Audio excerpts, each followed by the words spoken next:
Chapter 241, Main Characters. Assemble IV. Totem. A bone-rattling sound rumbled through the woods, followed by a series of ground-shaking tremors. It felt like a small meteor had struck the earth not too far from us. We nearly lost our balance. The trees shook violently, giant leaves raining down from above. The massive insects around us started chittering wildly, some even crawled out from underground and skittered around in full-blown panic. It was as if the entire world had suddenly started trembling. Then, after a few seconds, the earthquakes finally stopped. Lily froze and turned to me with wide eyes. The next words out of her mouth just had to be, "What was that? We should probably check it out." "Why you, dumbass? Why in the name of all heavens would we willingly walk toward the suspicious noise in the middle of a nightmarish forest," is what I wanted to ask her. I mean, honestly, it was like these main characters had zero survival instinct. Like every horror movie idiot that dies in the first 5 minutes, they just had to act brave and go investigate the ominous thump in the woods. As if death was just some optional side quest they could flirt with. Because if they don't do that, how else would the plot move forward? I swear to God. But then again, if there really was something that loud in the middle of this cursed forest, then the chances were that we'd find other main characters if we followed it. I let out a long, broken sigh that could have easily been mistaken for a sob. There was nothing more frustrating in the world than getting stuck in an arc clearly meant for the heroes. But of course, I didn't voice any of those complaints. I just smiled politely. "Sure, Lily, let's go investigate the sound of doom. Maybe it's a friendly bear monster tap dancing on landmines." Lily rolled her eyes and started walking without waiting for me, leading the way. I muttered a few heartfelt curses under my breath and followed her. We headed northwest, deeper into the woods. The pitch-black trees grew older, thicker, and even taller, like the decaying bones of some long-dead god. Vines hung like nooses, the grass rose to our waists, and twisted roots crawled across the ground like veins under diseased skin. We walked on high alert for the next 20, maybe 25 minutes. Only the sound of our boots crunching on dead leaves and the occasional branches snapping underfoot filled the air. Eventually, the ground sloped upward, and we found ourselves climbing a small hill hidden in roots and rotting undergrowth. I pushed a branch aside, and stopped in my tracks. So did Lily. We stood at the edge of a high ledge, staring down into a steep, hollow chasm below. And what we saw chilled me to the bone. A wide canyon stretched out before us like a deep fissure in the earth's surface. But it wasn't empty, it was infested with hundreds of hulking spirit beasts, each one at least 8 feet tall. Their grotesque bodies seemed to be made entirely of wood and shaped like monstrous crabs with tall, vertical torsos covered in dry moss and curling red leaves. They looked like trees. Living, moving, very angry trees. Their torsos, or trunks, were sheathed in bark like armor, blackened and split in places, with sharp spikes jutting out of their backs. They had 4 to 5 legs, each looking like hardened roots. And in place of hands, or branches, in this case, they had pincers the size of horse carts. Their wooden faces were twisted and stretched into cruel grins, with sharp teeth lining their gaping maws. And deep within their hollow eye sockets, something dim and hateful glowed. Like dying embers that refused to go out. The canyon was lush and had a thin stream of river flowing through it in the middle. At the far end, there was a single giant tree that dwarfed all others in comparison, both much taller and seemingly older than anything I'd ever seen in this forest until now. Its trunk was as wide as a house, gnarled and gray like weathered bone, and its roots spread across half the canyon floor like a spiderweb. Its massive branches stretched so high and wide, they cast long shadows under the red moonlight. And right beneath it, a humanoid thing made out of vines and roots was sitting on a wooden throne. Although shaped like a human, that thing looked much taller than any person even in a seated position. Its limbs were too long. Its ribcage too narrow, vines coiled around its arms like muscles, and leaves bloomed where its joints bent. Moreover, the wooden throne beneath it wasn't carved, it was grown. Grown around it, as if the forest itself had birthed a king. Its face was featureless, 2 glowing white flowers for eyes. It had a jagged slit where a mouth might be, and from that dark opening, glowing green mist slowly drifted out and curled into the air, like that thing was breathing. Above its brow, a crown of thorny branches curved upward, dripping sap that looked far too much like blood. That beast, just looking at it chilled me to the core. It was strong, maybe not as strong as the Soulbraith Cyclops, but still strong enough to pose a serious threat. My every instinct told me to run. Run away from here and don't look back. But we couldn't do that. Because, while the scene before us was already disturbing, I hadn't gotten to the most terrifying part yet. You see, that giant tree I told you about? Yeah, its roots, each one as thick as a grown man's thigh, slithered in and out of the soil like living things. And trapped under some of them, were people. Cadets. Side characters that were mis-teleported here with us. They were shackled to the ground by those massive roots that twisted around their arms and legs and torsos. They were shaking, a few were twitching, and one of them had a small tree growing from his chest, an actual sapling blooming from his sternum. I felt the color drain from my face. The realization hit like a punch to the gut.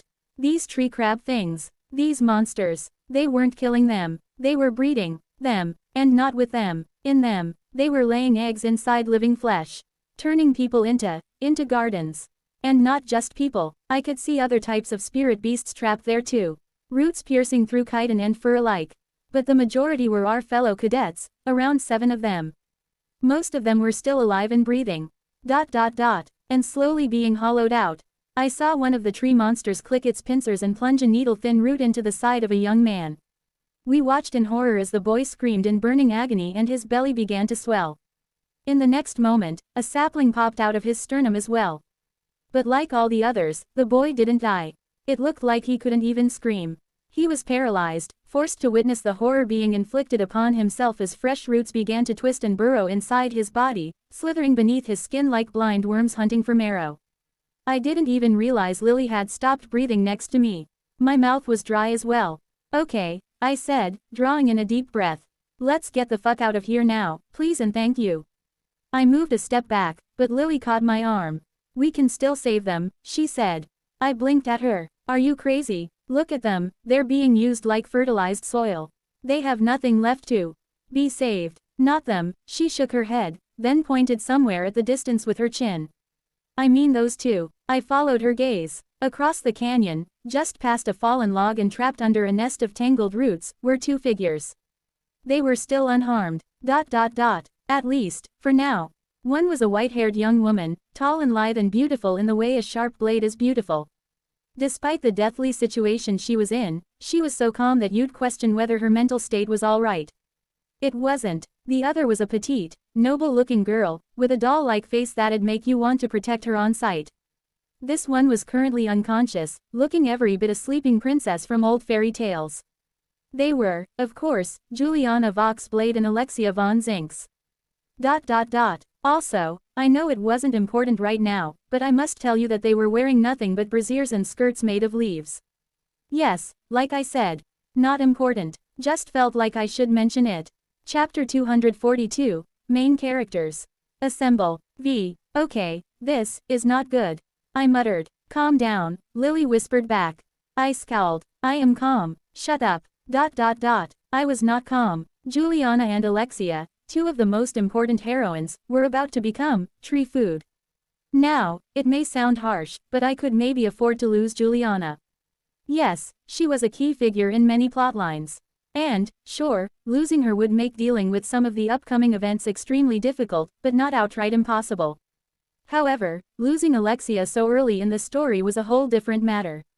If she died here, stopping the total war, and killing Arthur and the Western Monarch would become significantly harder. Actually, not just harder, downright suicidal. So yeah, I couldn't let Alexia die in this godforsaken place, or I might as well just give up and open a tea stall instead of trying to fight the Spirit King. I took a deep breath and summoned my appraisal card. Identity. The card manifested in a swirl of light particles and floated up before my left eye. It turned transparent like a clean-cut shard of glass. And when I looked through it at the tree monsters below, it showed me their stats. Name. Not recorded. Species. Unidentified. Estimated rank. Minor grade spirit.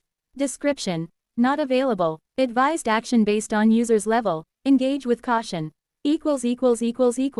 Well, that didn't help much. But it was expected. This appraisal card was created by Rexard. It contained a vast database of all kinds of spirit beasts. But it was based on records of monsters catalogued by humanity. And Noctvale Wilds wasn't exactly a well-explored region. This jungle hadn't been conquered by humans yet. Actually, I doubted anyone from Earth had ever stepped foot anywhere near this forest in decades. So most of the creatures that dwelt here were unknown, classified as unidentified, simply because nobody had filed proper reports on them. Still, appraising those beasts wasn't completely useless. At least I knew their rank now. With a nod to myself, I turned my gaze toward that humanoid thing made of vines and roots, the one sitting like a king on that wooden throne beneath the massive tree, wearing a crown of spiky branches. Name: not recorded. Species: unidentified. Estimated rank: lesser grade spirit close to greater grade.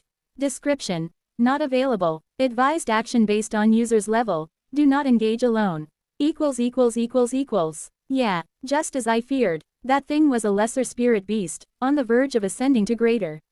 It wasn't as strong as the Soulwraith Cyclops I faced during the massacre, but not weak enough for me to be able to take it on without any problem either.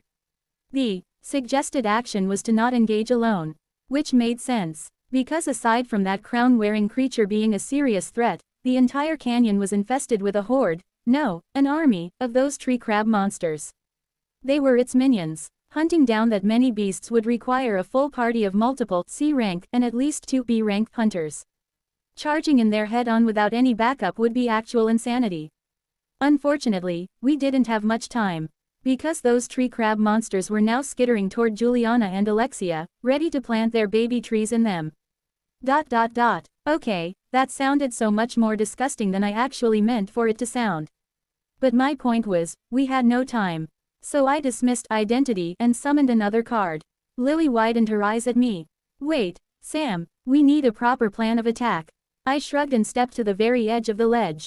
Sure, here's the plan: burn them down. Immediately, a flaming arrow blazed into existence in my grasp, burning hotter and brighter than it usually would. The oxygen-rich air was feeding the flames. I bent my knees slightly, pulled my arm back, then whipped it downward. Swoo! The arrow whistled through the air, falling fast into the dark canyon below, and lit it up in a ring of orange-red glow, like I'd tossed a burning match into the mouth of a pitch-black well. The beasts noticed the incandescent radiance and snapped their focus up at us. But by then, it was already too late. FW oomph! The arrow struck the ground and exploded. Fire surged across the underbrush and clung to the vines like oil on dry paper. Shrieks rose from the tree crab monsters, inhuman screeches and cries of pain that echoed off the canyon walls as several of them caught fire. Their bark like skin hissed and cracked like timbers in a furnace. And I still didn't stop. Several more flaming arrows rained down like a salvo of missiles. When they exploded, it was as if a cluster of tiny stars had been spawned there to banish the darkness. FW oomph! FW oomph! FW oomph! The air turned thick with smoke and heat and the choking stench of burning bark and boiling sap. Roots flailed and flames devoured everything in their path. One of the bigger tree crabs tried to bolt toward the cliff wall and climb it, its numerous root legs scrambling faster and faster. But a well-placed shot turned its trunk into cinders mid-rush. It let out a rattling screech before toppling backward into the inferno. Many more of its kind met the same fate, their wooden bodies exploding into fiery chunks the moment my arrows struck them. All of it happened in mere seconds. But none of it was enough. Because in the very next moment, the crowned beast lifted its vine-woven head. The glowing white flowers it had for eyes locked onto me before it let out an ear-splitting howl that seemed to vibrate inside my skull more than out in the air. Then it stood up from its throne. And a deep groaning rumble resounded through the canyon, like a large boulder being dragged through gravel. Oh no, I muttered. Oh no, Lily echoed. Immediately, dozens of roots burst from the scorched earth, sprawling outward into defensive barricades around the Tree King's minions. Yes, I named it Tree King. Yes, my naming sense is immaculate. The fire flickered, dimmed, and then choked out, snuffed by a sudden growth of thick, damp roots. I sent 2 more arrows flying.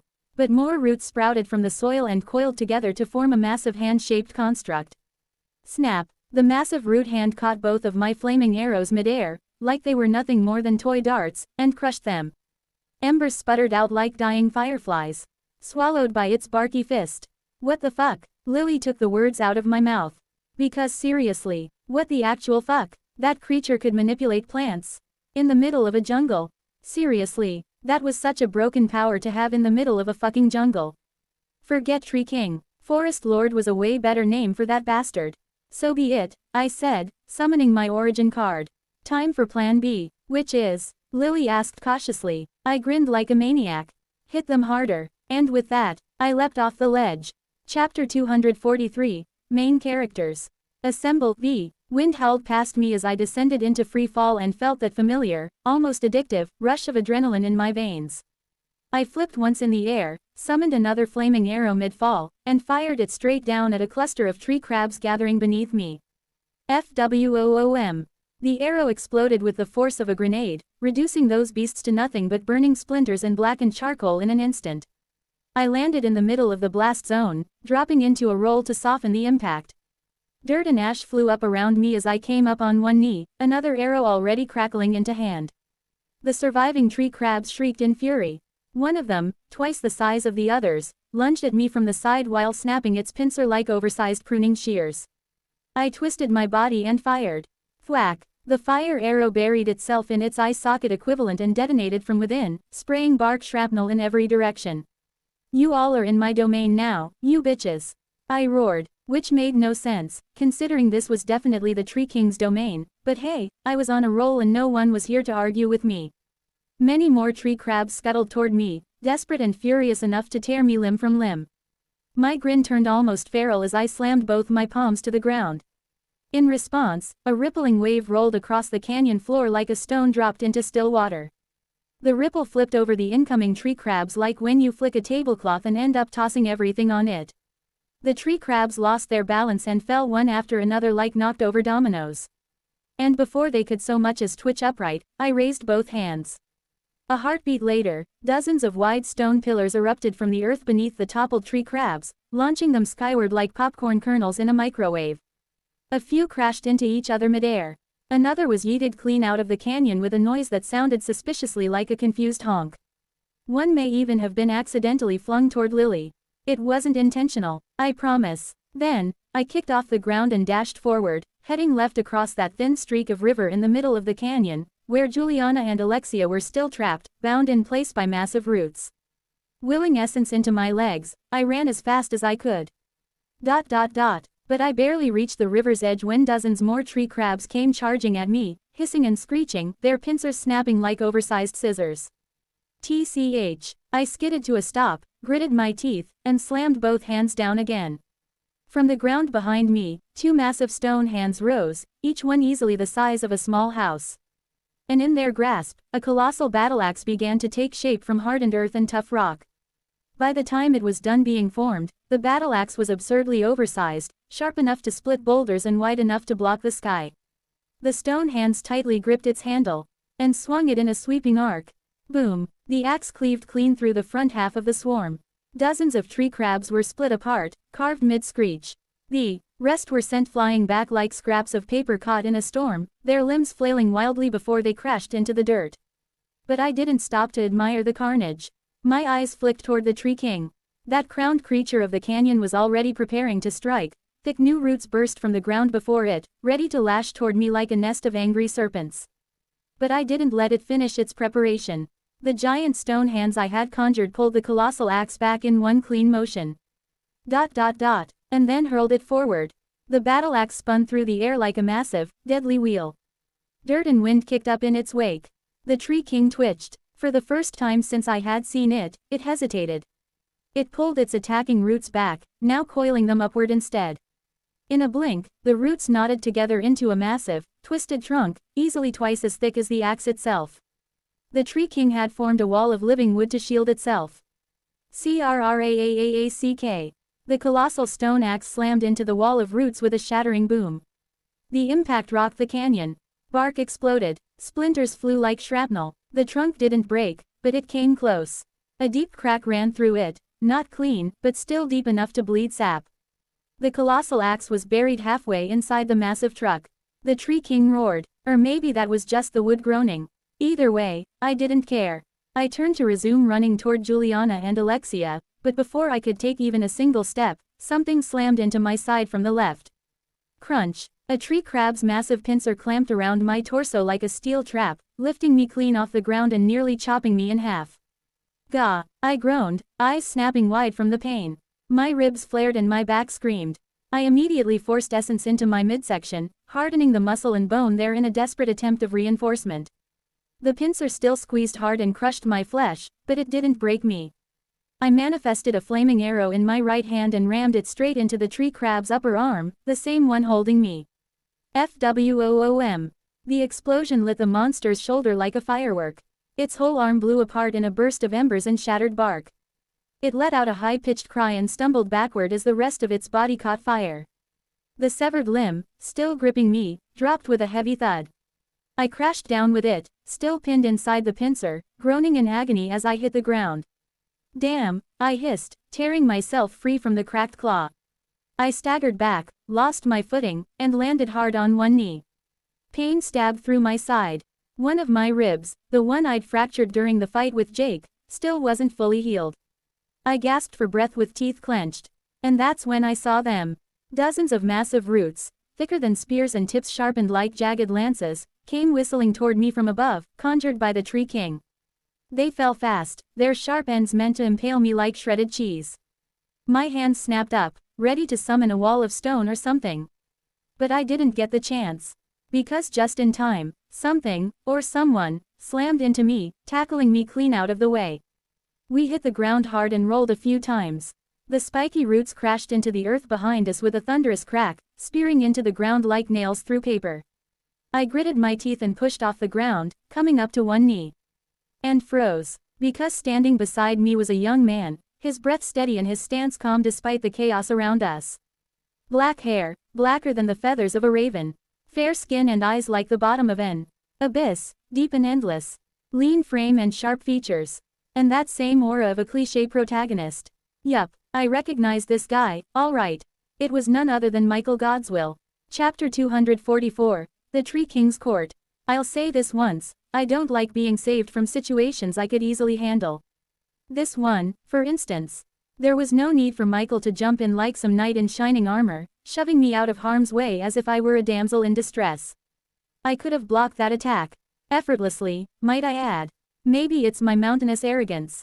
Or my deep-seated inability to accept goodwill because I hate being in anyone's debt. Whatever it is, I don't like being saved. Plain and simple. But today, oh gods, today I wasn't going to complain. Are you all right? Michael asked, his voice laced with genuine concern as he offered me a hand. I took it and pulled myself upright. I've never been more thrilled to see your ugly face. Michael threw my hand away and scowled. What the hell? I just saved your life, you jerk. Did you hit your head in the fall and forget basic manners? I laughed, or wheezed, hard to tell since my ribs still ached and breathing was a chore. Michael groaned like he already regretted rescuing me, which, let me be clear again, he didn't. I had everything under control. Anyway, he turned toward the Tree King and raised his longsword, its dark blade wrapped in layers upon layers of sinistrous shadows. That was, obviously, the Fang of Zaldrith. What's its status? How strong is that beast? The Tree King, meanwhile, raised an arm to ready its next attack. It's almost greater grade, I said, dusting myself off and stretching my limbs. As for how strong, well, it tanked a colossal stone axe launched by two titan-sized earthen hands I conjured. So, ridiculously strong is my guess. Then this isn't going to be easy, Michael sighed. Yeah, but we don't have to fight it, I said, pointing toward the far left of the canyon, just past the narrow river. Alexia and Juliana are trapped over there. Our goal's just to grab them and get the hell out of here. Yeah, I saw them, Michael nodded. So what's the plan? I paused to think for a moment. I can clear the path, reach them, and pull them out without much trouble. The problem is the Tree King. If you can distract it long enough, I'll slip past. Michael's scowl returned in full force. Wait, are you seriously asking me to be the bait? Again, I smiled sheepishly at him. Pretty please. Arg, Michael growled. Fine, let's just get this over with. Right then, as if on cue, one of those tree crab troll things lunged at us from the right. I caught it in my peripheral vision and already started manifesting a flaming arrow, when suddenly. Thwack! A young man jumped on top of that tree crab and started clawing at its bark with all the ferocity of a wild beast. I squinted. The young man had cotton white hair, cerulean eyes, sharp features, and an athletic build. But the strange part about him was that thick fur, white like the color of his hair, covered his entire body like a wolf's hide. His canines had elongated into fangs, and his nails had grown to harden into claws. Wait, is that Kong? I muttered. Michael activated his origin card and copied mine. Yeah, met him just a few seconds before coming down here. I'm really not exaggerating when I say Kong was fighting like a rabid animal. He bit the tree crab's face. Bit it. The creature shrieked in confused agony as Kong tore a chunk out of its barky face and held at the sky like a man possessed. Quote. Should we help him? Michael asked, brow furrowed. Help him. I looked at Kong again, still perched on the creature's back, slamming his fists down in furious percussion like he was trying to beat out a drum solo on it. I'm more concerned for the monster. In hindsight, it made sense. After all, Kong Tae Jin's werewolf powers were directly tied to the lunar cycle. And in the cursed forest, where the moon never set and was always at full shine, he was practically a dire wolf on permanent steroids. Which explained why he was currently ripping into the tree crab like it was made of paper instead of wood. The poor beast let out one last cry before Kong tore off one of its limbs and used it to beat the rest of it into submission. A few more tree crabs charged at us, but Kong leapt at them first, using the severed limb of the last one like a makeshift club. Thwack, crack, splurt. Michael blinked. You know what, fair. He can handle some of them for a while. That was all the attention we could spare Kong. Because immediately after, the Tree King roared. And a myriad of colorful flowers instantly bloomed across the canyon floor around me and Michael. Their large petals unfurled, and before either of us could react, a cloudy fog of iridescent pollen exploded outward from all of them. The world was shrouded in a glittery haze. We both clamped our mouths shut, instinctively holding our breath. But it didn't matter. The pollen clung to our skin and seeped into our flesh. And soon after that, a wave of crippling lethargy washed over me. My limbs turned heavy, like someone had replaced all my bones with lead. My head spun and my knees nearly buckled. Michael staggered. Shit. But thankfully, both of us were at B rank. We could circulate essence. So we did just that. We forced essence to surge through our entire bodies, through our adrenal glands, and instantly felt the effects of boosted adrenaline in our veins. Heat flooded my legs. My heart thundered. My eyes snapped wide open, and my mind cleared a little. The wave of lethargy was pushed back in a blink. Michael didn't waste a second after that. He bent his knees, pushed off the ground, and shot forward like a bullet, his sword drawn back in a wide arc. The smog parted behind him as he lunged at the Tree King, the dark blade in his hands gleaming beneath layers of swirling shadows. The Tree King snarled and thrust its palm toward him. Roots, vines, and thick cords of bark lashed out in retaliation. Then the fight broke out in full. Michael slashed, ducked, and weaved with expert form. Each swing redirected the Tree King's attention, forcing the beast to focus on him and him alone. Roots slammed into the ground where he'd stood a second ago. Vines cracked through the air like whips. Bark shields sprouted before the Tree King mid-strike to block Michael's blade, only for him to slip past them, sidestepping with ease. It was a true spectacle of distraction. Which was my cue. I turned and bolted. Using Michael's chaos as cover, I dashed toward the far left of the canyon, where the thin river split the lush land. Of course, nothing's ever that easy. Several more of those grotesque tree crab things spotted me and skittered forward, their root legs stabbing into the ground like javelins. Urgh! I grunted in frustration and activated my innate power. In response, the terrain beneath them turned sludgy like quicksand. The tree crabs plunged into the suddenly softened ground, their root legs wriggling in panic as they started sinking deeper into the very earth. Now they really looked like trees, half-planted and wholly struggling to move. But I had to give them credit. Because some of them still managed to wrench themselves free and stumble after me. Unfortunately for them, I was already at the river. The stream was thin and cold and about knee-deep. I knelt, touched the water, and imposed my will on it. Fuvash! The stream surged upward in the very next instant, exploding like a geyser. A tidal wave rose high, looming over the tree crabs and casting them in its dark, rippling shadow. And then, that tidal wave flash froze midair, turning into a great wall of glistening ice. The monsters slammed against it. Some tried to skirt around. One stupidly tried to dig under it. But it didn't matter, because by then, I was already in front of Juliana and Alexia. Chapter 245. Young Master runs away with two jade beauties. Both girls were trapped under thick roots that snaked in and out of the soil, curling over their torsos to shackle them to the earth. Alexia was still unconscious. My guess was that the Tree King had hit her with the same sleeping spores that had nearly knocked me and Michael out earlier. Juliana, on the other hand, was very much awake. She was pouting like an especially irritated cat, looking as if she might genuinely be considering biting through the roots out of pure spite. But aside from the obvious frustration, she seemed far too calm. There was not a flicker of fear in those azure blue eyes of hers. "Hi, Julie," I said, walking up to her while panting like I'd run a marathon. My body still wasn't in its best shape. Juliana sighed, slow and lazy, like the harrowing monsters around us were nothing more than an afternoon inconvenience.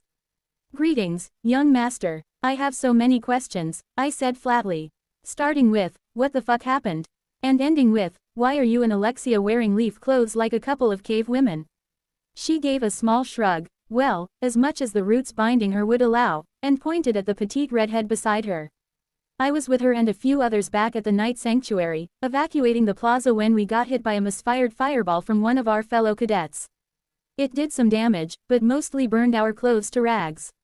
I glanced around, and only now noticed it wasn't just Alexia and Juliana.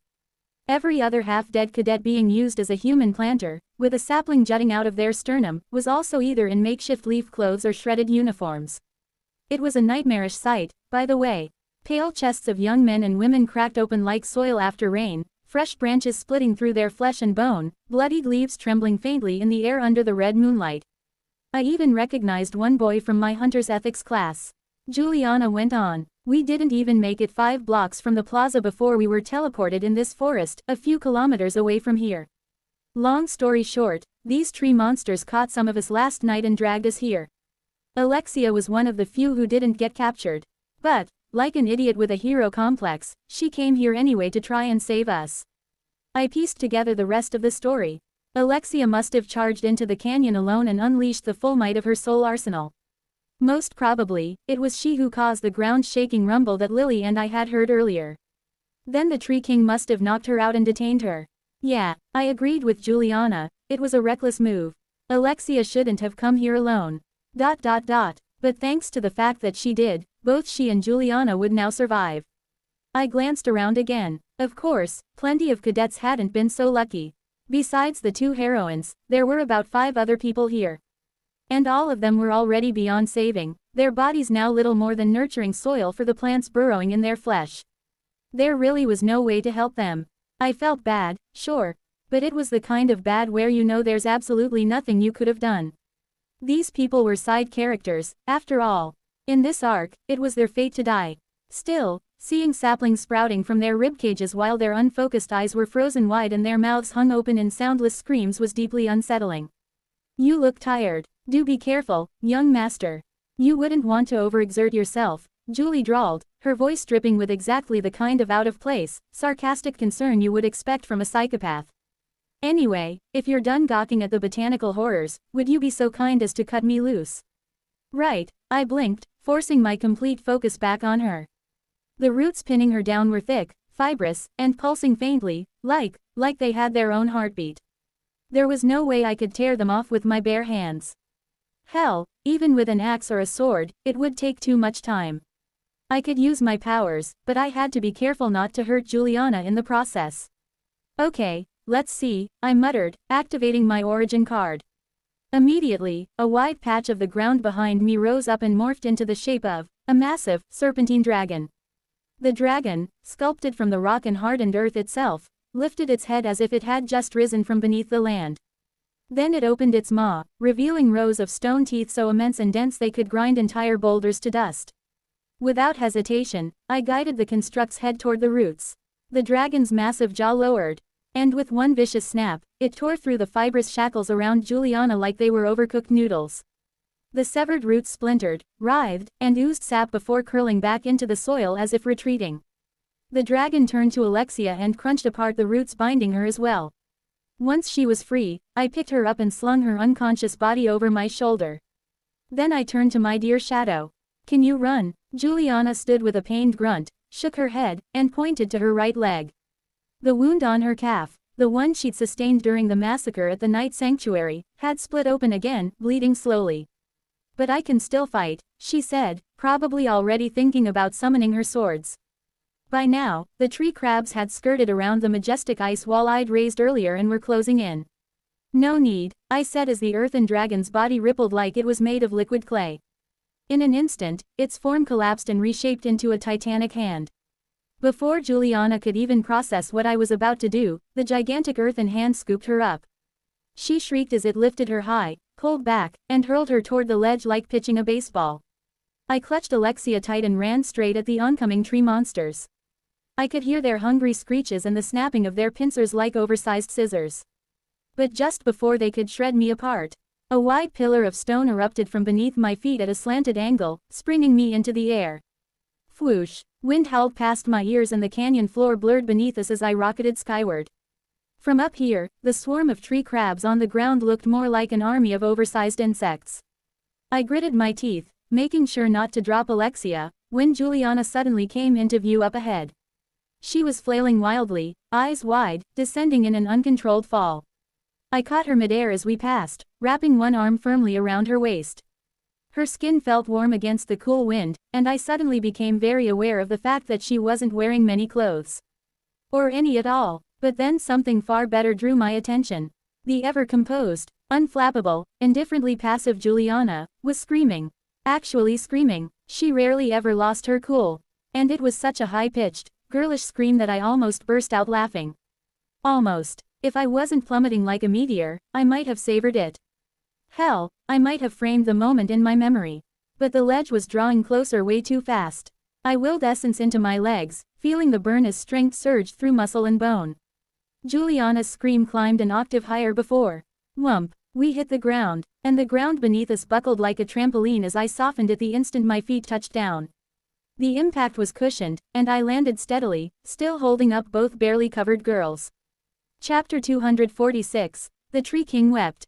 Apparently, I landed on the ledge, just a few inches short of the cliff's edge.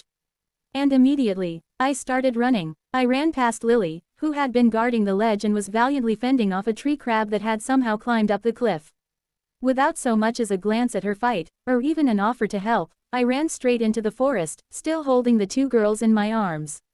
Meanwhile, down in the canyon, Michael started planning his own escape the second he saw me sailing through the sky with Alexia and Juliana tucked under and over my shoulders like a pair of stolen money bags. But the problem was that the Tree King had now become very committed to murdering Michael. Which meant he needed an opening to retreat with tactical finesse, which was jargon for cowardly running away. Now, I should clarify one thing. I wasn't there to witness what happened next. I had already fled the scene like a responsible survivor. So, there are two different versions of the story of how Michael escaped the Tree King. The first is what Michael told me himself. According to him, he dodged several spiky roots lashing out to impale him, cut down what he couldn't dodge, and tank the ones he couldn't cut down. At one point, he was driven back by the Tree King. So, Michael claims, he raised his longsword high, sinister shadows swirling around its dark blade, then plunged it into the ground. The shadows spread from his sword like an unholy tide and drowned the whole canyon in pitch-black darkness. The Tree King roared in blind confusion, when Michael lunged at it and brought his blade down toward the creature's neck. But before he could decapitate it, the Tree King began to cry. Yes, that's right. According to Michael, a spirit beast. The Tree King began to cry. And then it spoke. Yes, it spoke and said, "Please, oh great Michael, spare me. I have a young wife and even younger children waiting for me at home." Moved by its tragic plea, Michael spared the Tree King out of compassion and walked away, leaving the battlefield with the grace of a righteous hero. When he reached the cliff, Lily swooned at his nobility. Then, impressed by his boundless empathy and unmatched strength, she hugged him. That's Michael's version. And then there's the version Lily told me later. According to her, Michael did plunge his sword into the ground.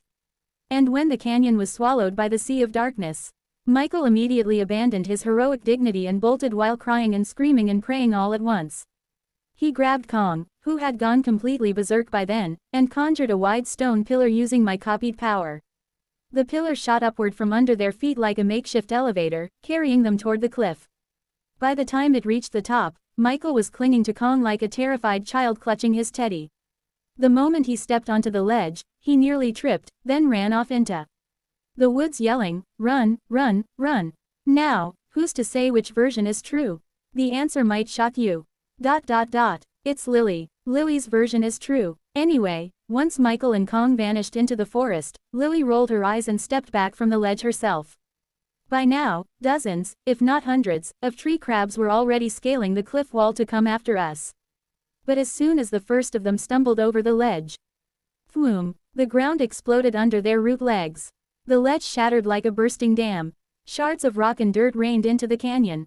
A thundering rock slide followed, burying the first few rows of tree crabs under tons of rubble. You see, during the time we were down there, Lily had planted a few landmine-like cards around the ledge. The beasts had triggered them when they tried to climb over. And just like that, our escape was secured.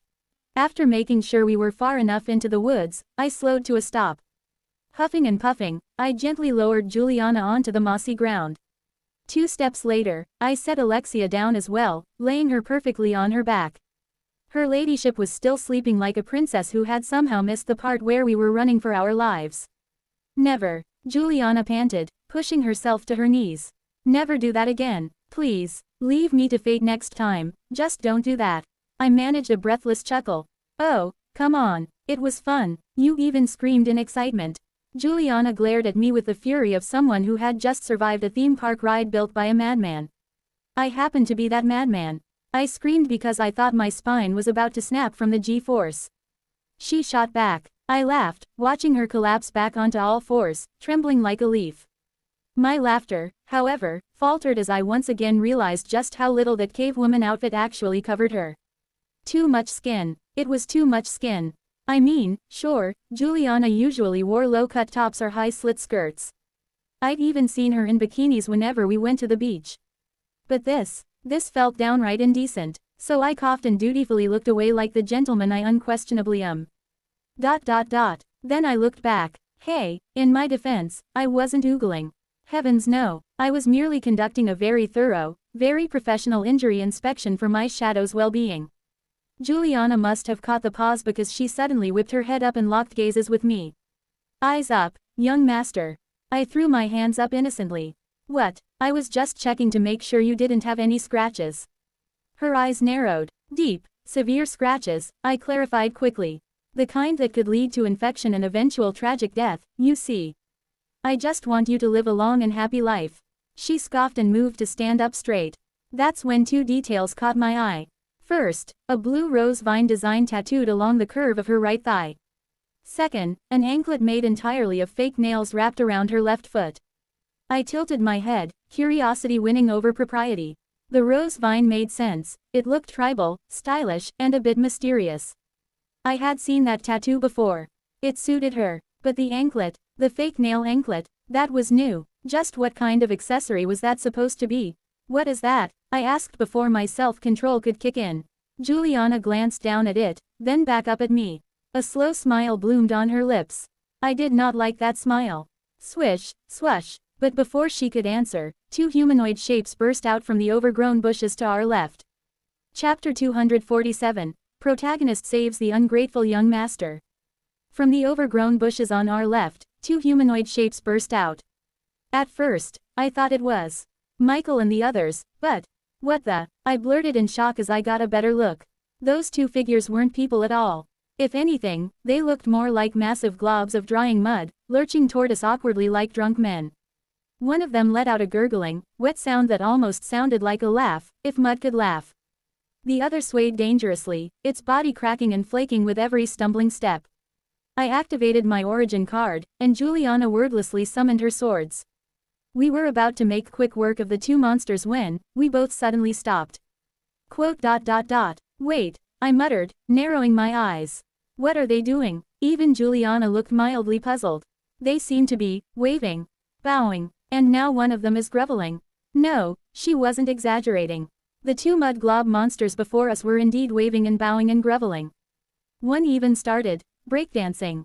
The other lifted a lumpy arm, pointed at us, then pointed at itself.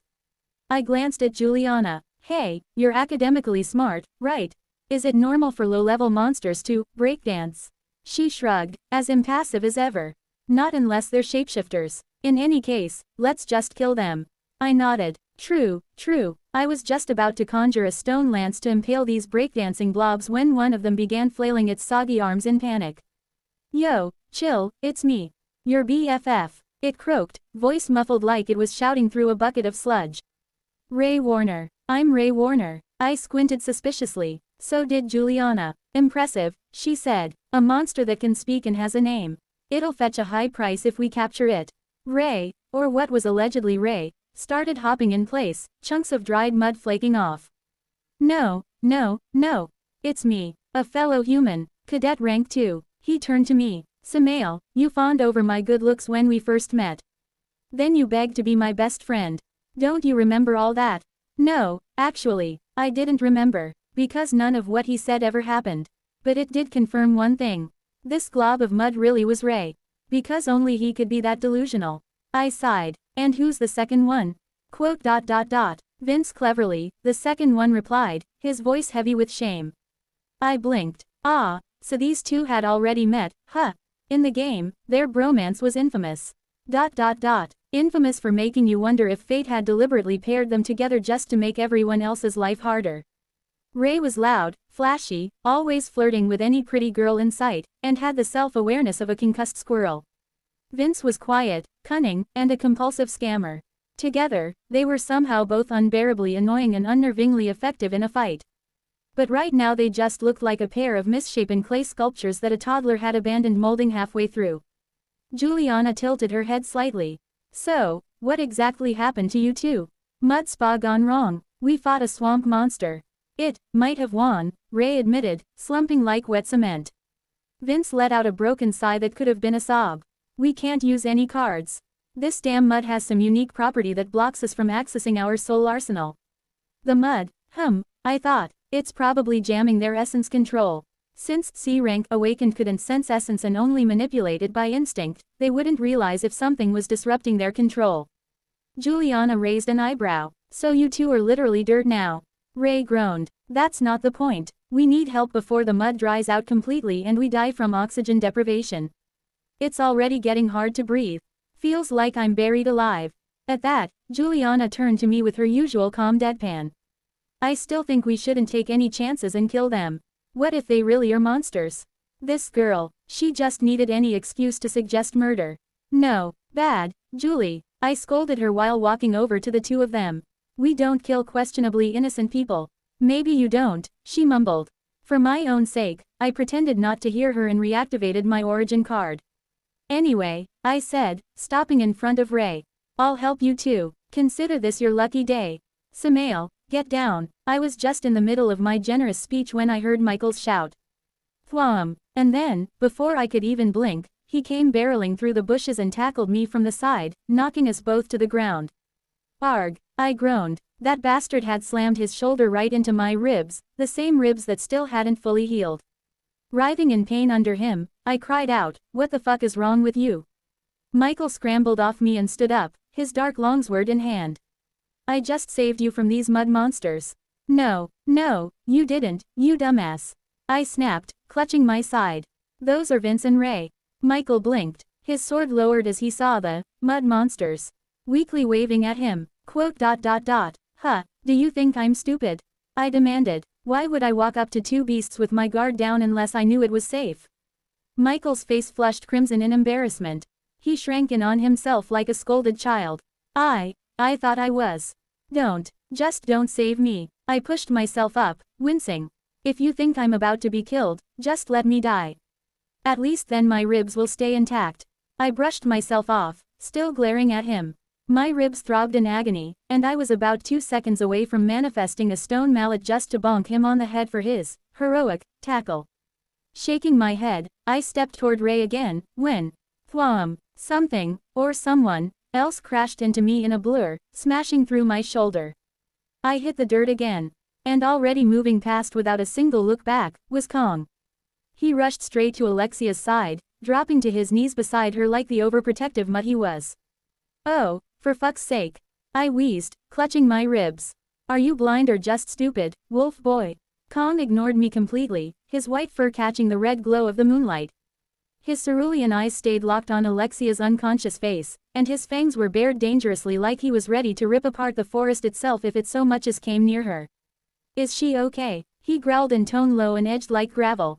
Lily stepped out from the bushes and knelt beside him, checking Alexia's vitals. Relax. She should wake up in a few hours. I blinked, then my irritation flared all over again. I pointed at Kong and started yelling like the entitled spoiled brat I am, "Hey! I'm talking to you. Did no one teach you manners, you fucker? Apologize right now. Kowtow to me 10 times and maybe I'll forgive you." Kong didn't even flick an ear in my direction. My temper spiked. "You son of a bitch. How dare you ignore me? Are you courting death? I'm the youngest son of the Theosbane family. I'll have you crippled for life, you rabid dog." "Samael," Michael muttered behind me. I waved him off. "No, Michael, don't stop me today. I'm going to teach this motherfucker some manners."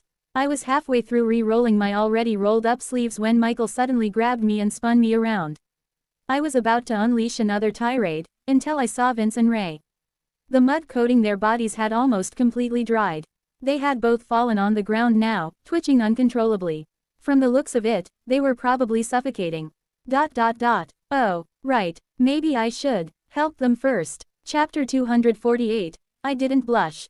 Shut up. Using my innate power to crack open the dry mud shells around Vince and Ray was easy enough. Both of them had almost completely turned blue from the lack of oxygen by the time I yanked them free. Thankfully, they were still alive, but were now panting and coughing violently on all fours like they had just inhaled an entire desert. Alexia was still unconscious, and Kong was kneeling beside her in quiet worry. Michael and Lily stood a couple of steps away, probably catching up on something important, or, more likely, something trivial. I sighed and turned to Juliana, fishing a few clothes from the dimensional storage pocket in my robe. The clothes were nothing fancy, just a plain white tank top, black leather pants, and a matching leather jacket. With the help of my origin card, I resized the fabric and patted the chest area of the tank top before holding them out to her. Juliana glanced at the clothes in my extended hand, then flicked her gaze up to my face. I frowned. "What, do you plan to keep exploring this lovely forest in your leaf bikini?" She paused, then gave a slow nod and took the bundle from my hand. "I don't know your exact sizes," I said, "but these should fit. If not, then simply tell me and I'll adjust them again." She gave another nod, and just kept staring at me without a word until the silence grew awkward. My frown returned harder. "What?" She shrugged calmly. "Well, I don't mind you watching, young master. But are you sure you want me to change out here in the open where everyone else can see me too?" I blinked once, twice, then felt the heat rising in my cheeks, almost enough to make me blush. Almost. But before it could happen, I stomped my foot on the ground, and an earthen wall erupted between us, giving her all the privacy she could possibly want. Only then did I allow myself to fluster. "What the hell was that?" I muttered under my breath. No, seriously, what the hell was that? I knew she loved pushing my buttons, but this was going too far. I hate how easily she gets under my skin. I took a deep breath and shook away the unnecessary thoughts. Looking around, it seemed the group had already decided to set up camp here. It wasn't a bad choice. We were surrounded on all sides by towering trees, with giant insects creeping through the underbrush. The red moon in the cracked sky above looked as haunting as ever, and the smell of rotten decay filled the air just as it did everywhere else in this cursed forest. Yeah, good enough spot for a rest. I exhaled and decided to take a short walk into the woods to clear the perimeter and, hopefully, my head. "Hey, what happened to you?" Michael asked Lily, pulling her into a tight hug and sweeping the strands of ash blonde hair from her face. "Are you okay?" One of her eyes was swollen, her forehead wrapped in gauze. Her lip was split, and her nose had clearly been broken not too long ago. Lily smiled dismissively. "I'm fine," she said, her voice a little rough. "We were attacked by a few spirit beasts the day before yesterday. I took some beating. Nothing to worry about." Yeah, that was clearly a lie. Michael could tell the bruises were too precise, too deliberate to have come from mindless beasts. This was the work of a human. It wasn't hard to guess who, or why. Most likely, she and Samael had gotten into a fight. But the fact that she wasn't telling him meant she didn't want him to get involved. Not that he was going to anyway. The issue between Lily and Samael was theirs to deal with. It was their choice to either bury it or let it fester. And judging from the fact they were both still here, maybe they'd already worked it out. Well, either way, he wasn't interfering. They could try killing each other every day for all he cared, as long as no one actually succeeded. On second thought, he would appreciate it if the two of them could wait until they were all out of this forest. Because Michael knew one thing for certain, if they wanted to escape this godforsaken region, they all needed to work together. And, most importantly, they needed Samael. Michael looked around and spotted Alexia lying on the ground. Kong had summoned a plain wooden storage chest beside her and was rummaging through it. After a few seconds, he pulled out a plain brown cloak and a pillow, draping the cloak over her like a blanket and tucking the soft pillow under her head. All the while, Alexia kept sleeping soundly. She was alive because of Samael. Michael had shown up at the canyon late, but what he saw upon arriving there left him utterly speechless. He saw a full army of minor spirit beasts, led by a lesser monster. And in the middle of it all was Samael. He was absolutely demolishing swarms of those creatures single-handedly, without so much as a flicker of panic or hesitation on his face. He knew he wasn't going to win. But Samael still went headfirst into that fight. After witnessing that sight, Michael couldn't help but wonder if he had been alone, would he have jumped into that canyon like that? Would he have charged into the heart of a monster nest without a shred of fear, a proper plan, or even a hope for backup? No, probably not. He would still have tried to save Alexia, sure, but he wasn't delusional enough to think he'd have done it like that. Because to Michael, what Samael showed wasn't bravery. It was something far more dangerous. Samael fought like a man who had already accepted dying.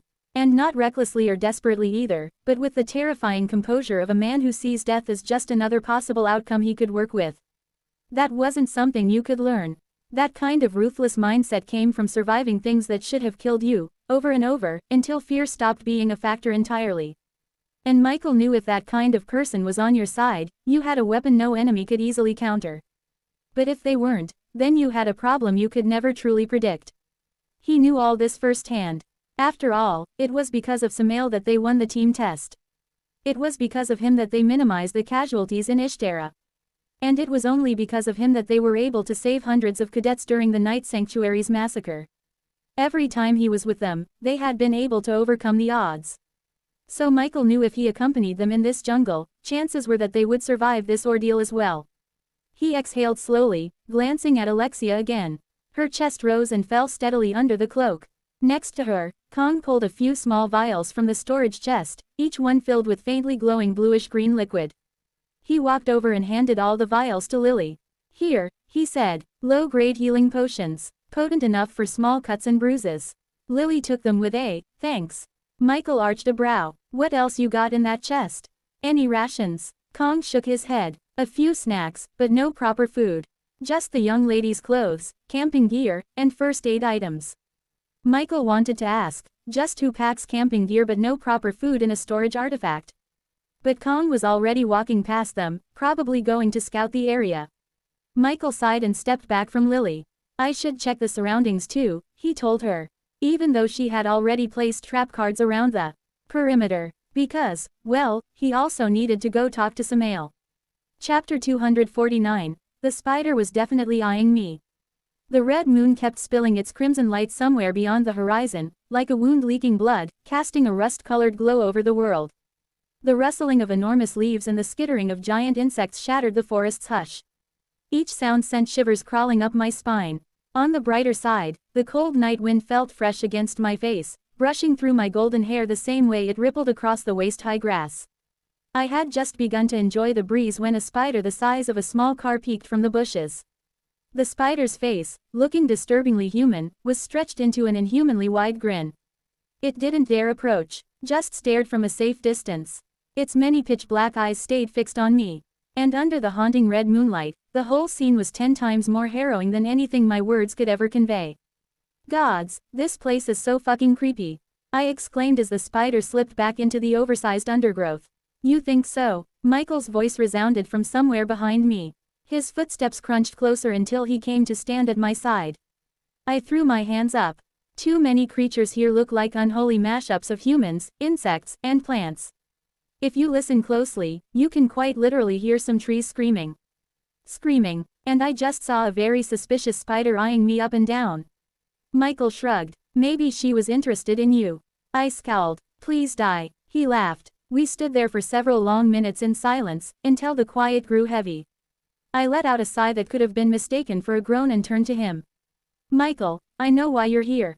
You want to talk to me." He arched a brow. I continued. "You don't want someone like me around. You think I'm selfish and I'll put you all in jeopardy for my own survival." To be fair, that wasn't entirely wrong. Yes, I wanted to escape this place with all the main characters alive, because I needed them for my future plans. But if it came down to me or them, I wouldn't hesitate to choose myself. Not out of arrogance or cowardice or selfishness, but simply because my life mattered more than theirs. If I survived this arc, I was confident I could still find a way to stop the end of the world even without the help of the main characters. Would it be astronomically difficult, maybe even downright impossible? Absolutely, but I'd still bet on myself over these supposed heroes, these clueless and hopelessly dumb children. I knew that kind of reasoning was hypocritical, even absurd. But let's be honest, I am a hypocrite, sue me. So don't worry, I went on. I'll stay far behind you guys. I know you don't want me traveling with the group. Michael's brows furrowed. What? No, Samael, that's not it at all. In fact, it's the complete opposite.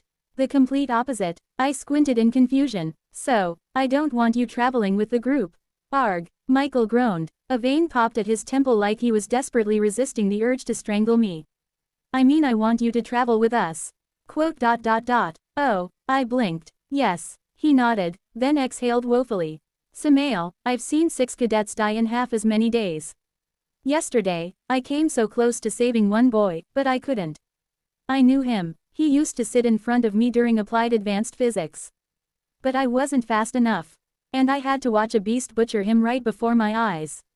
Michael's tone grew soft. He screamed my name when he saw me. But by then, he was already half dead.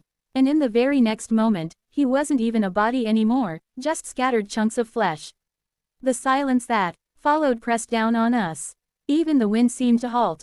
I tilted my head. And you're telling me this because? Because you were right, he answered at once. After we returned from Ishtara, when you said I needed to be stronger so next time there wouldn't be regrets, you were right. He turned to me, fists clenched and jaw tight. But I'm not strong enough yet. So I need your help. Please, I need you to work with us so we can all get out of here alive. And I have just one request. Which is, I prompted. Michael's eyes locked on mine, the red moonlight painting his face in a grim shade.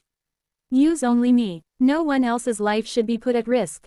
If you think you need to sacrifice someone at some point, let it be me. I'll gladly go along with any of your plans. I studied him for a long moment. The way his voice trembled but never broke, the way his gaze held steady even as the wind rattled the branches overhead. Wow, I said finally, my lips curling into something between a smirk and disbelief. That's noble, stupid, but noble. Michael didn't flinch. I'm serious. That's the problem, I chuckled. You really mean it? You'd throw yourself into the meat grinder just to save someone else? I can't tell if that's courage or brain damage. I don't want to hear this from someone who fights like he's immortal, he shot back. Regardless, just accept my request. I let the silence stretch, then shrugged like it made no difference to me. Fine, I'll keep your deal in mind. I'll remember you volunteered, but no promises. And don't cry when you find out I'm not sentimental enough to die for you in return. I wouldn't expect you to, he scoffed, then turned and started heading back toward camp. We're setting up. Join us. We'll discuss what to do from here on out. I watched Michael leave, wondering if he was insane or just unbearably sincere. Well, I knew the answer. He was probably both, so willing to draw a bullseye on his own chest so no one else had to wear it. What a perfect hero. Stupid idiot, I muttered, feeling vaguely irritated for reasons I couldn't quite understand myself. Right then, a dry rustle snapped the moment. I spun, eyes narrowing toward the bushes. For a second, I thought that grinning spider had come back for another peek. But nothing stirred, just the whisper of leaves and the shadow of trees shivering in the crimson moonlight. Still, the sense of being watched lingered, prickling across my skin and giving me the creeps. After making sure Michael was gone and no one else was around, I said calmly, you can come out now. Chapter 250, Weight of a Crown.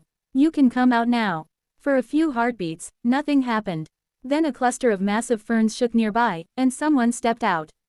He was a boy with copper-tan skin, cotton white hair, and piercing cerulean eyes. Tall and athletic, with sharp features, he carried the sort of handsomeness that felt more untamed than refined, as though he belonged to the wilderness, not the world of men. Maybe that was why his presence didn't feel out of place here, and why I had trouble spotting him. Or maybe it was because he was an exceptional scout who had mastered the art of moving without being noticed. In any case, he seemed far more relaxed than anyone else I'd met in this hellish forest. I flashed the kind of smile that was reserved for close friends. Kong Tae Jin. Are you stalking me? Wait, is that why you ignored me earlier? I gasped and pressed a hand over my mouth. You got flustered when I tried talking to you, didn't you? My, I always knew I was divinely beautiful, but beautiful enough to make even men fall for me. Oh, heavens Tilda. Kong didn't seem the least bit amused by my joke. Cut the crap, he deadpanned, his voice low and gruff. I batted my lashes. Huh, whatever do you mean by that? I said cut it. He bared his teeth, and though he wasn't using his powers, his canines looked sharp as a wolf's fangs. You may have fooled the others, but not me. I see right through you, Theosbane. The easygoing smile on my face dulled into something far less kind. Now, you mongrel pup. It's Lord Theosbane to you. And I don't know what nonsense you're babbling. Kong ignored the insult and curved his lips up into a challenging smirk. Oh, you don't? Funny how conveniently you forgot slaughtering more than half a city. My brow twitched, but I held my tongue. With venom lacing every word, he pressed on. How do you sleep at night, Lord Theosbane?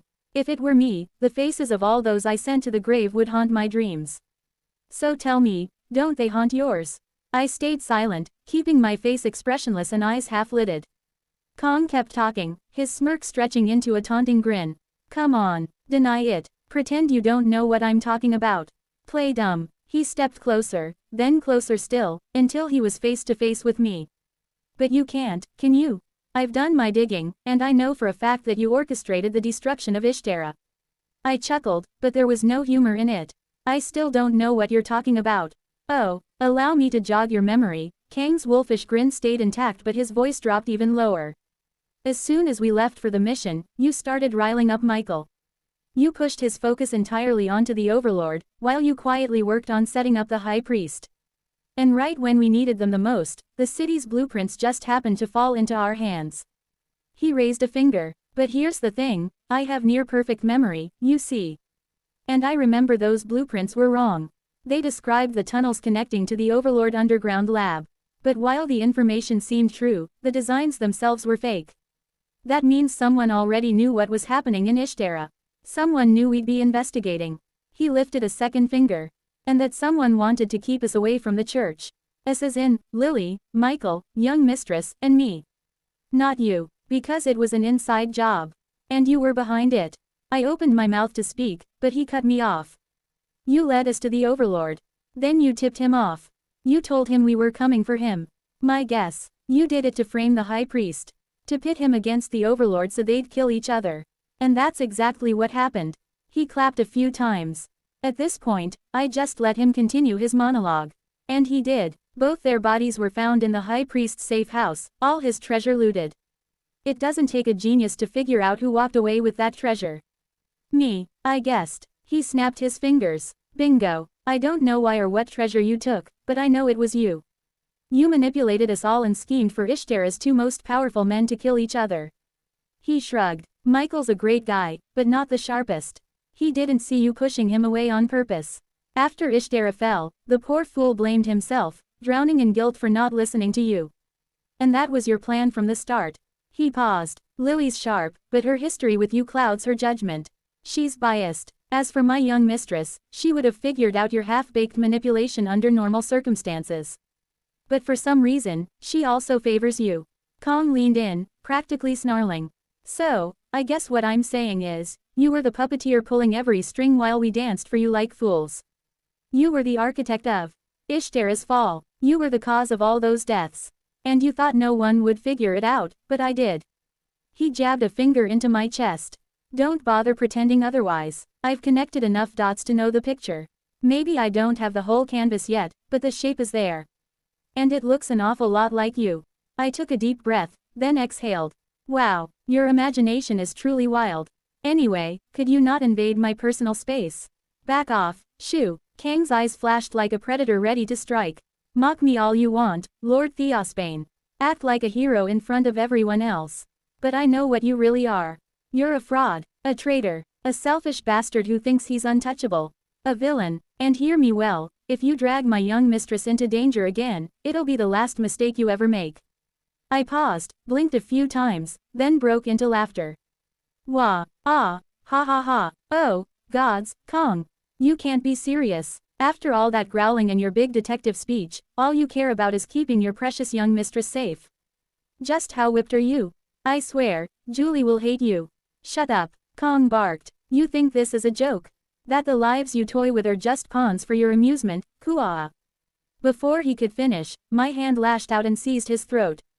Kong stumbled back a step as my fingers clamped around his neck. He gasped, clawing at my arm, his nails raking against my skin. He tried his best to pry me off, but I held firm. No, it is not a joke. I spat. But you know what is. A whoreson, stable-born wretch like you thinks himself worthy to even breathe in the presence of my noble blood. I tightened my grip and forced him down an inch. Do you know who I am, you fetid mutt? I roared, watching his eyes flicker with a mix of panic and scorn. I come from a lineage of legends. My father conquered the grave of the old gods at the age of 20. My uncle once slew 9 unholy spirit beasts simply because they dared disturb his sleep. My mother was called the Saintess of Boundless Salvation, for not a single soldier died under her watch in the War of Black Fangs. My great-grandfather single-handedly united the West beneath his banner. My voice rose in contempt. I'm a Theosbane. You know why our middle name is Kaiser? Because even the monarchical families recognize us as their equal. And you're nothing. Less than nothing. You're mud on my boots, a cur I'd sooner toss scraps to than spare a glance. Kong clawed harder at my wrist, his gaze burning with hatred, but his strength was fading under my hold. I leaned closer and sneered. You dare show me your fangs? Ha, you know what? You're right. I orchestrated Ishtara's fall. I manipulated you all like the fools you are. And I enjoyed every fucking moment. Veins bulged in his neck as he struggled to breathe. And that young mistress you whine about so much. I hissed. I will do with her as I please, and you will be powerless to stop me. Finally, I let go of him.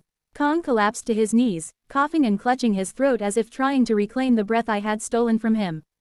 His eyes, bloodshot and watering, still burned with defiance. I shook my hand as if I'd touched filth and scoffed in disdain. You dare lecture me on guilt and conscience? Like a lowly worm could ever fathom the weight of a crown. Kong trembled as he forced himself upright and rasped, I'll kill you. Ah, how cute. My smile returned and tone shifted from contemptuous to almost friendly. Try to summon a card, and I swear they won't even find your body. Now get lost. Kong glared at me. I could see how torn he was. He wanted to lunge and rip my throat out with those fangs of his. But his instincts screamed at him to back down. This was a fight he couldn't hope to win. Hot-headed pride or survival. For once, survival won. He clenched his fists and took a slow step back, body shaking with barely contained fury, eyes never leaving mine. I watched as he turned to storm back toward camp, until I called out lightly, oh, wait. Before you go. He froze, shoulders stiff, then faced me again. And his eyes immediately widened. Because in my hand, I held up a phone. His phone. For a second, Kong didn't breathe. His hands darted to his pockets, only to find them empty. His jaw dropped in shock. I dangled the phone between 2 fingers. A bright red dot blinked on its screen. Yes, this bastard had been recording our conversation. I sighed like I was disappointed. Clever pup, almost clever enough to be dangerous. But you didn't really think I'd fall for the oldest trick in the book, did you? The color drained from his face, only to come flooding back in a furious red. He looked like a rabid dog on the verge of exploding. I simply crushed the phone in my grip. Plastic and glass shattered with a sharp crunch. Kong gritted his teeth, nails digging into his palms so hard I could smell the faint metallic tang of blood. The boy was seething. He was seconds from giving in to that feral rage and charging at me. But he didn't. For his own sake, he didn't. He swallowed the scream that threatened to burst from his chest, spun on his heel, and walked away. I nodded at his retreating back approvingly. Good boy.